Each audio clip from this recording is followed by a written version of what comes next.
Hello, my name is Felipe Jimenez. I am the Treasury Manager and I represent the Comptroller's Office under San Flores for United Independent School District.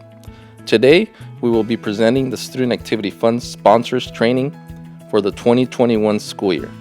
This presentation, our Campus and Student Activity Funds Manual, forms, and other related material can be found at uisd.net under UISD Forms in the Comptroller's Office folder.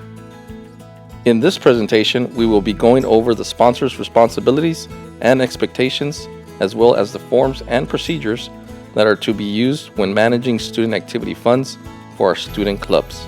Remember that as a club sponsor, you are placed in a position of trust by both parents and students when funds are placed in your care.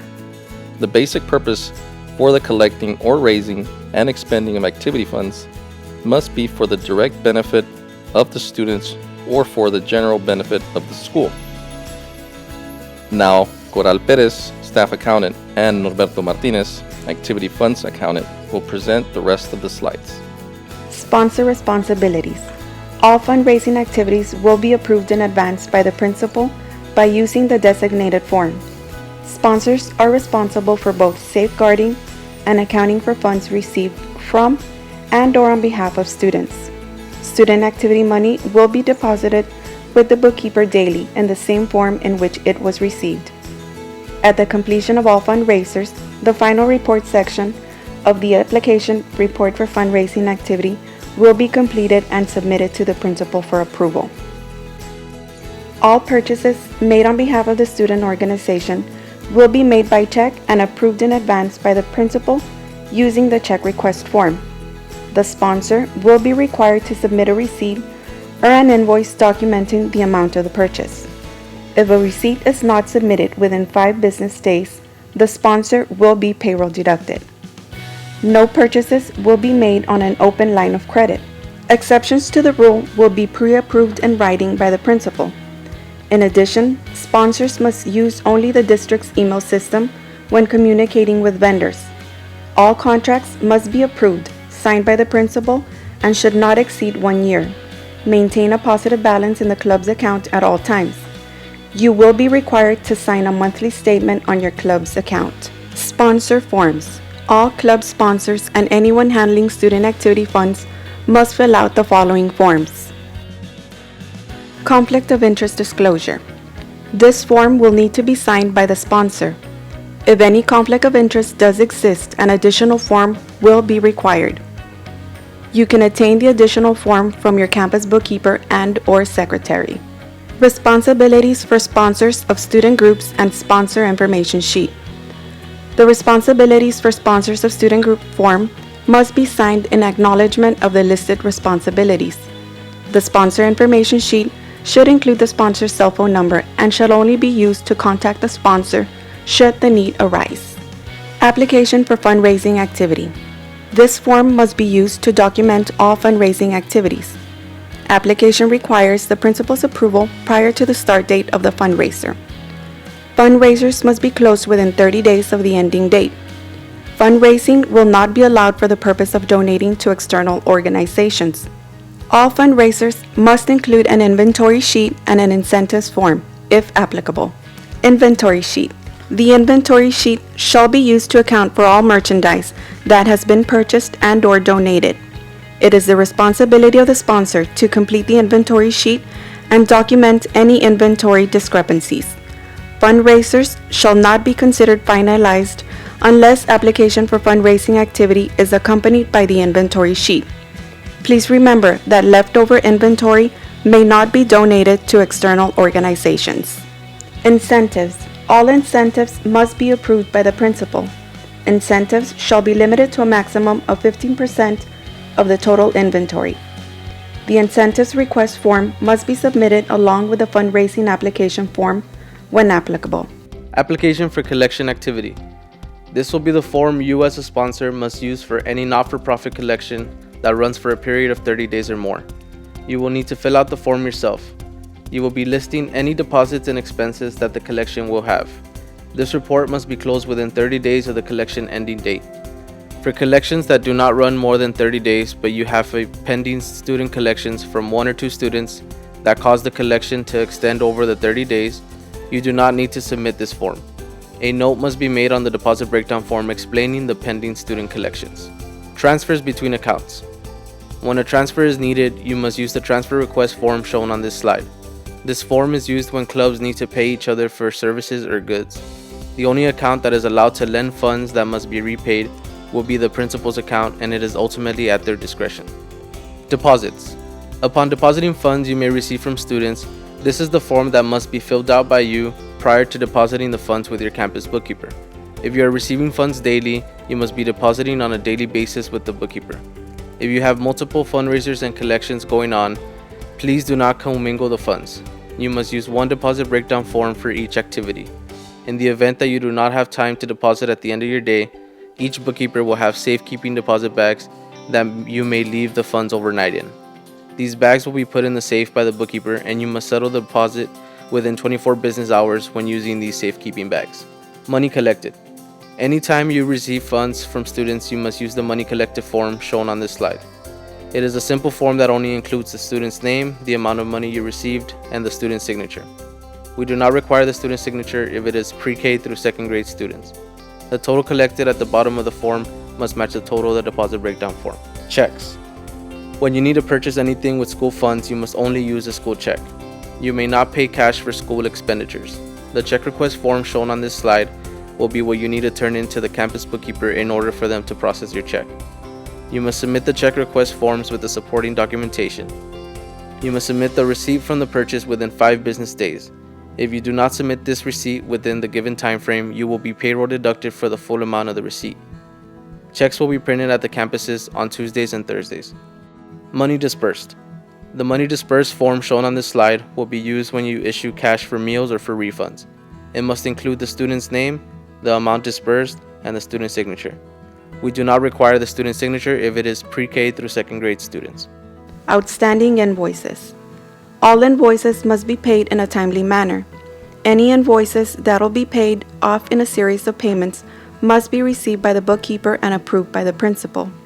Such invoices will be seen for yearbook, prom, receptions, uniforms, and field trips. Invoices should be received by the campus bookkeeper, and any communication with vendors should be conducted using the district email system. Travel request and settlement. Due to the current health guidelines imposed by the district, travel has been frozen until further notice. Upon the district approval to resume student and faculty travel, the following will be the guidelines that must be followed. When a single check is issued to a sponsor for combined expenses such as hotels, meals, gas, mileage, and registration fees, a travel request and settlement must be completed. When checks are made payable directly to the vendors, such as hotels, registration, and disbursement of monies, a travel request and settlement form will not be required. ACH direct deposit form. When funds are paid using budget monies, the United Independent School District offers direct deposit to employees using the direct deposit authorization form. Please keep in mind that the payroll department and accounts payable uses 2 separate systems. Therefore, ACH would need to be set up with both departments. Travel meals. The maximum meal allowance per day per student when traveling is $27 per day or $9 per meal if itemized. Chaperones and sponsors should follow the same travel guidelines issued by UISD. One-day travel should not exceed $22.50 per day. Extended travel should be paid at $22.50 for the first and last day of travel. Interim days shall be paid at $30 per day. Parents not acting as chaperones shall pay their own meals and travel expenses. It is prohibited to deposit these funds into campus accounts. Allowed expenditures. Awards for recognition of staff or district volunteers may not exceed the amount of $25 per calendar year. In the event of an untimely passing of a current campus student, a floral arrangement may be purchased using both CAF and SAF accounts. The total cost shall not exceed the amount of $100. If the death is of a campus employee or their immediate family, the floral arrangement may only be purchased using CAF admin accounts and may not exceed the amount of $100. Substitutions such as food platters are not permitted. Travel allowed expenditures include meals consumed by club members and sponsors, educational field trips, meals and other activities, travel expenditures for faculty and staff who must accompany students, travel expenditures for chaperones. Chaperones must be district-approved parent volunteers and should be included in the travel packet. Gift cards to students may not exceed $25 per student and must be for restaurants, movies, and/or vendors who do not provide alcoholic beverages. Non-allowable expenditures. The purchase of any gift for any person or organization that includes the following items: gift certificates, retirement gifts, flowers, holiday gifts, or food gifts are not allowed. Gift cards for staff are not allowed. Meals other than appreciation meals, expenses relating to a PTC or booster club, and daily snacks for faculty and staff are not allowed. Service provider packet. The packet shall be completed when hiring service providers such as DJs, motivational speakers, choreographers, consultants, or judges. A packet consisting of request for service provider, contract for service provider, certification of criminal history, auto liability insurance, and W-9 should be submitted at least 4 weeks before services are rendered. Checks will not be issued until a packet has been approved. Vendors will be required to provide a receipt and/or invoice. If a vendor will provide services to multiple campuses, each campus must complete a vendor packet. Request for service providers. Student activity clubs only require the signature of the sponsor and approval of the campus principal. If it is related to fine arts such as band, cheer, and dance, the approval of the fine arts department will be required. Contract for service providers. This contract must be signed by the service provider after the request for service providers form is approved. Certification of criminal history. The vendor certifies that he or she has obtained a criminal history check, including any of their employees who will have direct contact with students. A criminal history report may be requested by the Fine Arts Department. W-9 form. All vendors are required to submit a W-9 form when payment is being issued by the district, even when a contract for service provider packet is not required. Payments to district employees for services using student activity funds. This is considered extra duty pay. Forms to submit for payment include the NCS Duty Agreement Form and the NCS Duty Pay Form. A check payable to UISD must be submitted for the amount of services agreed upon. The extra duty pay will be included in their payroll check. Sales tax. When it comes to sales tax, the school district is responsible to pay tax on taxable sales. Taxable sales includes apparel, books, calendars, or anything perceptible to the census. Non-taxable sales include food items, admissions to events, etc. Tax-free days. Although we are responsible for tax on taxable sales, the campus and each student activity fund account are allowed 2 one-day tax-free sales per calendar year. Calendar year will consist of January through December. A student activity fund account is any club that has student representation for their activities. For example, an elected president, vice president, treasurer, or secretary. The campus and each campus activity fund account qualify for 2 one-day tax-free sales as a whole. Each student activity fund account qualifies for 2 one-day tax-free sales apart from the campus's tax-free days. You will be notified by our senior bookkeepers if your account no longer has tax-free sales, thus having your next qualified fundraiser taxed. Texas Sales Tax Exemption and Resale Certificate. The following forms will be used when purchasing items for use or for resale from businesses in order to be tax exempt. The sales use certification will be used when you purchase an item that is going to be used at the campus. The sales resale certificate will be used when the item you purchased will be resold by the campus. PTC and Booster Clubs. Booster Clubs and PTCs must be registered organizations with their own tax ID number. We do not want a PTC or Booster Clubs fundraisers to happen on a day which the CAF or the SAF fundraiser is. This can be prevented if the communication is strong between the campus principal and sponsors. Booster Clubs may donate funds to the campus to purchase from our campus accounts. Any donated fixed asset must be tagged by our fixed asset department. A district employee may not be an authorized check signer of a parent or booster organization without the approval of the superintendent and campus principal. Other information you may have about PTC or booster clubs may be found in our district's internal audit department web link. Snack bar and school stores. If your campus has a snack bar or school store, the store inventory must be reconciled on a monthly basis. Food sales from these stores can give a percentage of the proceeds to the principal's account, but it may not be more than 15% of the total proceeds. Online school payment. Online school payment will be crucial for fundraising this upcoming year. This payment portal will be a convenient way for parents to pay for any school activities with their debit and credit cards. The use of OSP will also eliminate the need for physical contact with collecting and depositing of funds. The parents are charged with a 4% fee and a 35-cent per transaction fee when using the portal. These fees are paid directly to the merchant for the use of the payment portal. OSP accepts Visa and MasterCard. Aside from accessing OSP from a desktop site, OSP is now available on the Apple App Store and the Google Play Store for Androids. Record retention.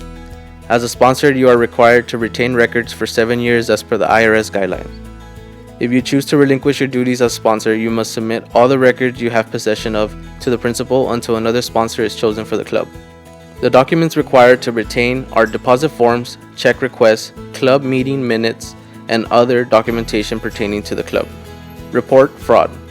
If you suspect fraud or ethic violations, UISD has an anonymous hotline that is available 24 hours a day for you to call. This hotline does not ring at any phone on a UISD campus or office. Campus and Student Activity Funds Manual. If you need any assistance pertaining to a more detailed situation, please visit our Treasury Management website link to find our Campus and Student Activity Funds Manual. This manual is a more detailed look at our guidelines and rules pertaining to CAF and SAF accounts. Along with the manual, you may find this presentation and other forms needed to fulfill your sponsor duties on our UISD Forms website link. Questions and contact informations. If you have any further questions or concerns regarding these guidelines or procedures, please feel free to contact myself at extension 6357 or any of my colleagues that are shown on this slide. Samuel D. Flores, UISD Comptroller, Felipe Jimenez, Treasury Manager, and Coral Perez, Staff Accountant, who are all stationed at the UISD Central Office. We have 4 activity funds bookkeepers whom are stationed at their respective high schools. Leticia Longoria oversees United High School and their respective feeder schools. Cindy Hernandez oversees United South High School and their respective feeder schools. Melissa Perez oversees Alexander High School and their respective feeder schools. Efrain Reese oversees LB Johnson and the respective feeder schools. Thank you for your time and attention, and have a very successful school year.